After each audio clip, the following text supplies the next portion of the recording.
ಈ ಥರ box folding ಅಥವಾ ಫ್ಲಫಿ ಪ್ಲೇಟ್ಸ್ ಆಗಿರೋದನ್ನ ಹೇಗೆ ಸೆಲ್ಫಾಗಿ ಉಟ್ಕೋಬೋದು ಅನ್ನೋದನ್ನ ತೋರಿಸ್ತೀನಿ. ರಂಗೇರಿರುವ ಹೂದೋಟದಲ್ಲಿ ತೂಗಾಡುತ್ತಿರು ಮಂದಾರವು ನೀನೆ, ನೀಲಾಂಬರದ ಬೆಳ್ದಿಂಗಳಲ್ಲಿ ತೇಲಾಡುತ್ತಿರೋ ಸೌಂದರ್ಯವು ನೀನೆ.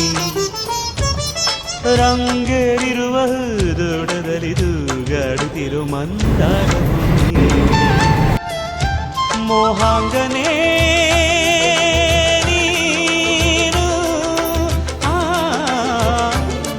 ರಾಗಾಂಕಿತ ನಾನು, ಓ ಶೋಭನೆ ನೀಲಾಂಜನೆ ಅಭಿವಂದನೆ ವಂದನೆ ವಂದನೆ,